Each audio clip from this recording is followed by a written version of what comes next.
In the heart of the great land of Ndeaneze, where the rivers ran pure and the fields were golden, there lived a woman named Adanmiri. She was as beautiful as the morning sun and known for her irresistible cooking. Men from every corner of the village abandoned their homes just to taste her meals. But behind her charm and delicious food lay a dark secret. The wives of the village were troubled. They gathered in a secluded hut, whispering anxiously. "My husband refuses to eat at home. Every night, he dines at Adanmiri's canteen," one woman lamented. Another nodded in agreement. "Mine too. What spell has she cast on them?" A third woman leaned in and revealed what she had seen. "I have watched her sneaking away at night into the forbidden forest. We must follow her." That night, as the village slept, Adanmiri wrapped herself in a flowing white cloth and vanished into the shadows. But she was not alone. Ndeaneze, the great hunter and medicine man, had been warned by his wife and lay in wait. Silent as the night, he followed her into the dense forest.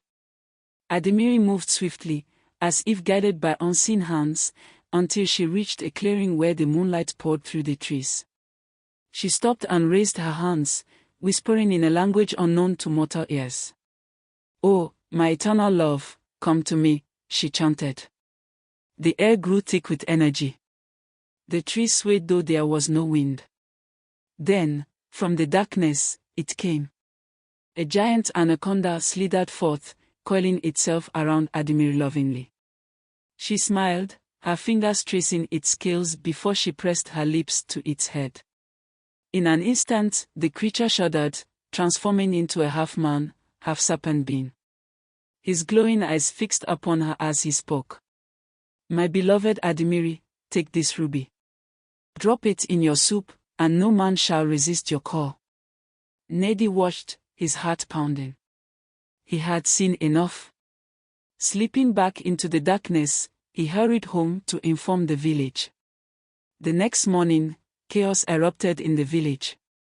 The wives stormed Adanmiri's canteen, demanding answers. "You have bewitched our husbands. Show us your secrets," one woman shouted. Another grabbed at Adanmiri's ropes, and in the struggle, a small red gem tumbled from her clothing onto the dusty ground. A hush fell over the crowd. The moment the ruby touched the earth, Adanmiri's pot of soup, which had once smelled heavenly, turned black. A foul stench rose into the air, so unbearable that people gagged and stepped back in horror. Adanmiri gasped, clutching her throat as her body convulsed. Before the eyes of the villagers, her skin darkened and shriveled, turning rough and scaly. Her bright eyes dimmed into two cold slits. When she opened her mouth to plead, only a deep, unnatural hiss escaped. The spell had broken, revealing her true form.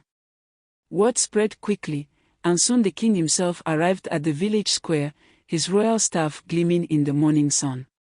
"Adanmiri, you have deceived our people and used dark magic to control our men.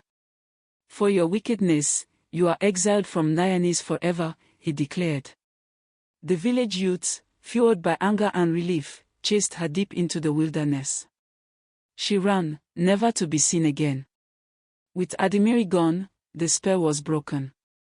The men's eyes were opened once again to their loving wives, and peace reigned in Ndeaneze. Families reunited, laughter filled the air, and Adanmiri's once famous canteen was left abandoned, vines creeping over its walls. And so, the village learned a great lesson: true love is not found in magic but in the heart.